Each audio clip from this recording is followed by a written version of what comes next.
What a nice introduction that was. And what an incredible lunch and crowd of beautiful people. Thank you so much for being here. I'm like blown away. And I'm really very, very impressed with the organization and the work that went into this. I'm telling you, I wish I could bring your posse home with me and help me out with the rest of my events. I have a few different topics that I'd like to cover over the next hour. I had spent some time with Jo talking about what she thought you would enjoy hearing. And so the first part is going to really go to my journey becoming a writer and how cancer was the reason I began to write. And then the next part is going to take us into the background of the two novels, Threadbare and In the Hands of Women, so you can understand a little more vividly what people were living with during that time. And when I say people, I'm talking about most of our ancestors. Because, show of hands, how many people had ancestors that came to America between 1850 and 1920? Pretty impressive. And I'm sure not all of them were legal immigrants. In 1999, I met my to-be second husband. And we spent a year really getting to know each other and decided we would get married. I was 44, 45 at the time. And we got engaged, and 2 months later, I discovered a small lump in my breast. And it was just right after my mammography, so I really wasn't expecting to find anything. And lo and behold, it began a 20-plus year cascade of cancer-related events. At that time, at the turn of the century, I was tested for a genetic mutation, and I came up positive for one very commonly associated with Ashkenazi Jews, and that was a BRCA1 defect. And so I had lots of surgery, and 6 months later, I looked great, I felt great. Diagnosis. I was leading up the neuroscience programs for what was then a 5-hospital system. And a grant writer came into my office, and she said to me, I'd really like to develop a program for stroke patients as a communication tool. And having started out as a speech and language therapist, this really kind of appealed to me. So we talked for a while. She wrote the grant, she got the grant, and then I was diagnosed with ovarian cancer. And I went to my computer and I thought, Nancy said, writing is therapeutic. And I was like, I just couldn't believe it. My oldest daughter was pregnant with this young lady, who's now 15, and trouble. I don't know about the teenage kids these days, but she's a good kid, but she's still a little trouble. And I thought, oh my gosh, I just got into the harvest years. This is so unfair. I've been working so hard all my life. My kids are just starting to get married. I'm about to become a grandmother, and what happens? I get a terrible cancer diagnosis. And I figured I was cooked. And so I thought back to Nancy, and Nancy had said writing is therapeutic. So I started writing essays about where strength comes from. And that's what this book is. It's a series of essays about my past, my grandparents' past, my parents' past, and some of the things that they endured that made them strong people and made it possible for them to take large, giant steps forward in their lives. And trust me, none of them really lived that long. So they got a lot done in a very small amount of time. If you measure by today's standards, where, you know, the average 30-year-old might be still living at home, right? So appeal letter that I put together every year to get funds for the Matilda Fund, which has raised about $80,000 in small donations, which is really quite, I think it's really a nice accomplishment. But I'm writing about Matilda, and I'm thinking to myself, this gal needs a life.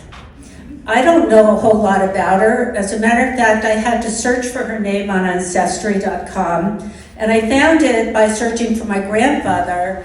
That took me to a 1900 census report where he was found living with his parents, his parents were Tilly and Abraham, and they were living at the time, I think, on 115th Street. And he was involved in woolens, and Tilly was a homemaker.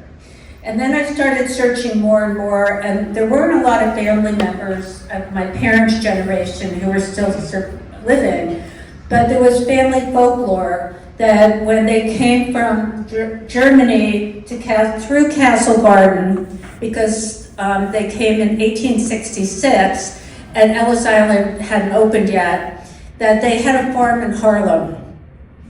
And so all these little folklore pieces started coming together, and Tilly met Abraham somehow in real life, I don't really know, but he was 12 years older, and they got married when she was 16.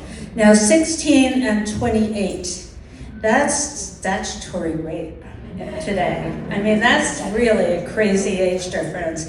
And then, of course, Julian, their first child, who was supposedly one of twins, was born a year later. And he turned out to be an only child. So I ended up making up the rest of the story. And I spent about a year taking writing classes, submitting my work. I had a writing coach. And at the end of the day, I finished Threadbare, and I was not really thrilled with it. It was my first novel. I'm an avid reader. It didn't really meet my standards of a historical novel that I would go out and buy. And I was really frustrated, and my writing coach said, just put it away, start the next one. And that became In the Hands of Women. And that was, I had learned all these mechanics of writing, and I really kind of pretty fast learner. And the craft of writing I was getting better and better at, because in my 30-year career as a healthcare executive, I wrote in bullets. I don't know if anybody comes from a business background, but nobody wants to see an adjective. And they certainly don't want a neurosurgeon described as a raging bull. And so I really became much more facile and comfortable with description and background and so forth. And so that's why. And you can read them in either order, but now that they're both out, I would recommend Threadbare first, because it follows the chronology of the family, and I think that makes it less confusing. And it also gives Tilly the spotlight that I think she deserves, because the royalties that I've gotten from Threadbare, for the most part, I've given to the Ovarian Cancer Research Fund in Tilly's name, and to the fund that I have her named after. And it's really an honor of the women from that generation before oncology was at a maturity point where we understood that cancer was a systemic disease, and at that time it was thought to only be local. So what has that meant for me? Well, it's meant that I've gotten to know this incredibly delightful family. I've seen my kids grow up, I've seen them become professionals, become parents. I've gotten to know my grandchildren. They're a huge part of my life. And now that they're all in school, I am lucky if I see them on the weekends, because they're so booked up with sports, and you guys know. It's really busy, but I picked historical fiction as my type of book to write. And I had a lot of reasons to do it. first of all, I love reading historical fiction. I love traveling. I love all the history I've learned about the world through my life experience. I will say I learned very little history in high school. It all came later. But I think historical fiction helps inform our views. It helps us learn about the conflicts that took place in the past and watch this pendulum swing back and forth and back and forth. It seems like we never learn. The backdrops of the books, the places, the time period, and so forth, is like a stage set for those of you who like theater. It's all of the decoration, it's the costumes, it's the jewelry, it may be the music and the songs, it's a value system of those times. But in the front of the stage in a book are the people.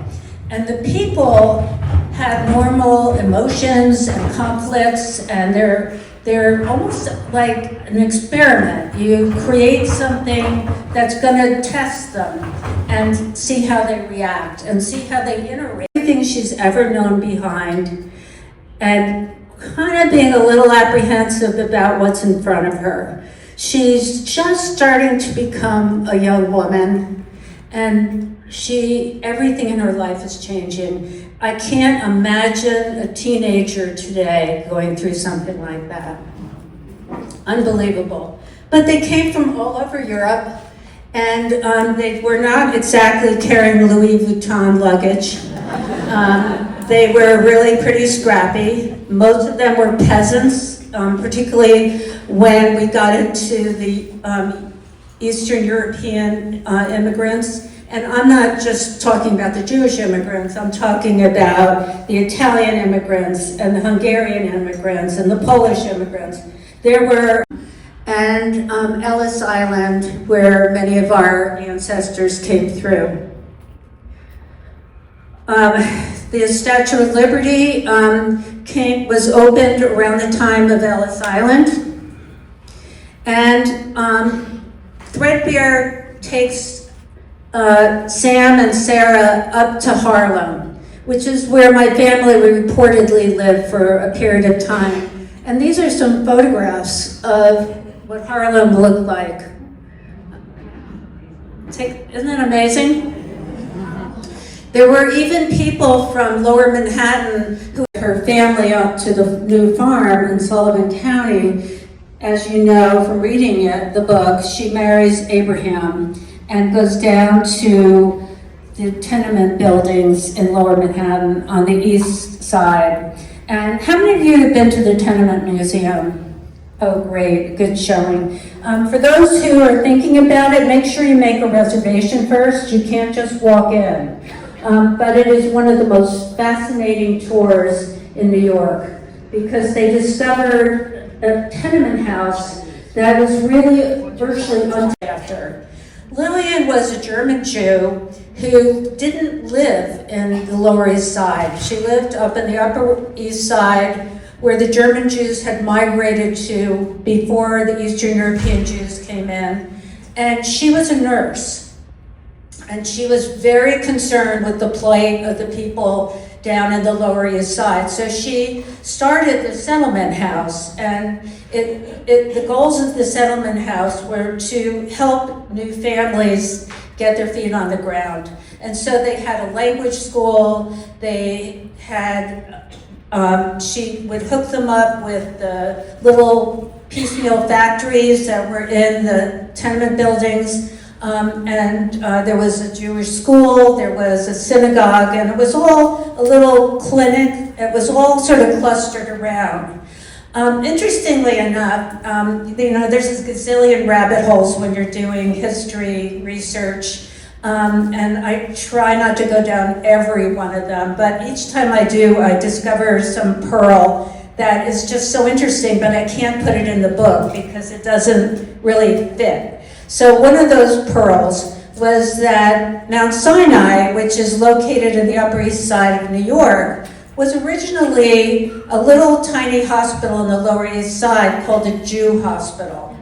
And the Jew Hospital was built when the Germans were there, and they had this little hospital, and then as they assimilated and got more money, they moved to the Upper East Side, and with the deal with the city of New York, right before the Civil War, they got funds to build a replacement hospital on the Upper East Side with the condition that during the Civil War they would use that hospital for soldiers. So that Mount Sinai of the tenement buildings. And so that first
what do they do about laundry?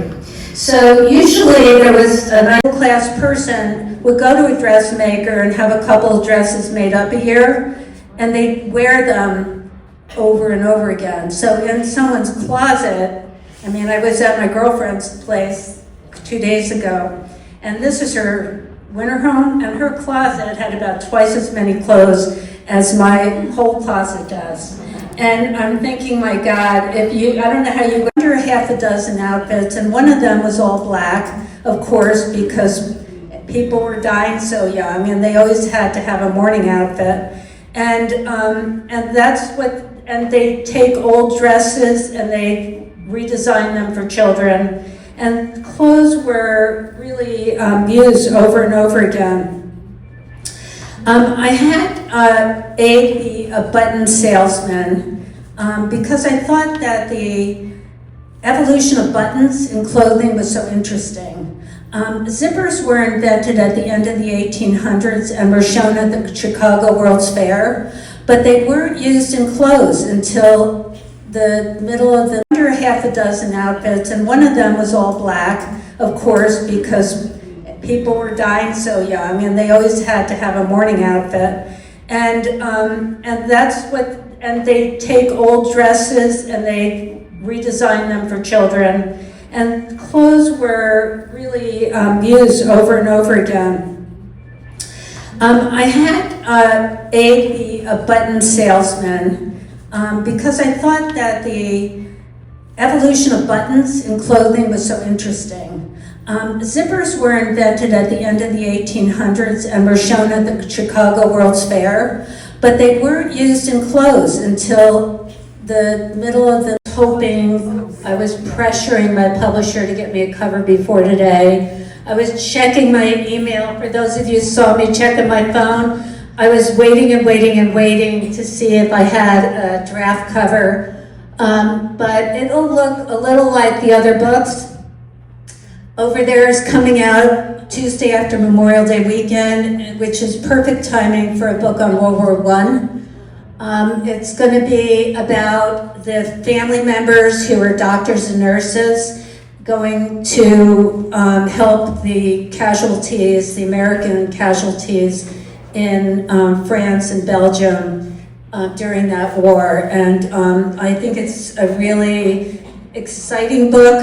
It was a challenging book for me to write, but I think it really gets into a whole nother set of emotions. And here's a piece of trivia about that I found researching, and that was there were so many immigrants in Lower Manhattan in that period of time, 1917, they hadn't even been in New York a whole generation. Many of them were still new.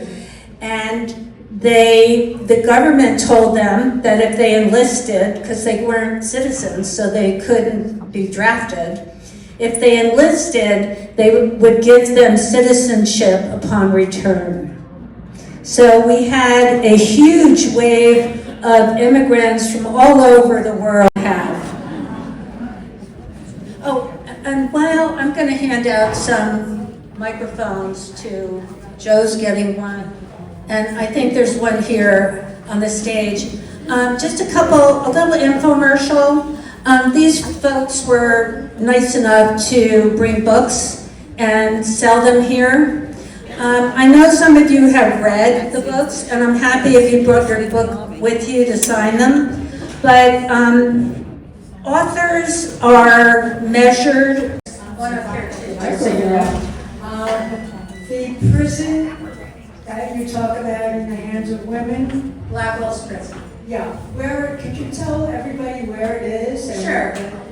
Blackwell's Prison used to be a farm in the East River between Queens and New York City that was owned by Farmer Blackwell. And he sold it to the city in the early 1800s when the city needed land to build a prison system and a public hospital. And the public hospital is a charity hospital, and then they built the insane asylum, and then they built the men and women's prisons, and then they had the workhouse where Hannah was. But it carries through with that generation of new family members and a few older family members. Yes.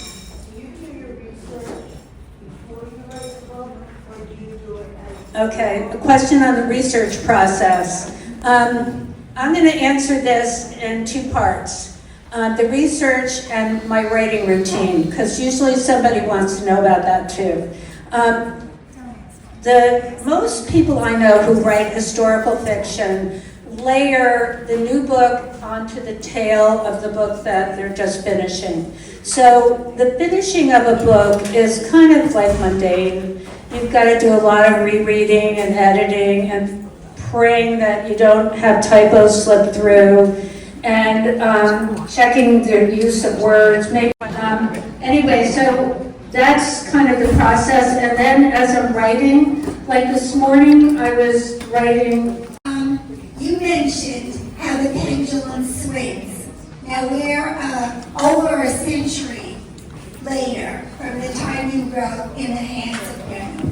And in the hands of women, to me, there were three major topics. One was women, abortion, and immigration. We are now in 2025 discussing women, abortion, and immigration. Did you have that in your mind when you wrote the book initially? No, actually, the first draft was done before Roe v. Wade was overturned. So it was just serendipity. Thank you.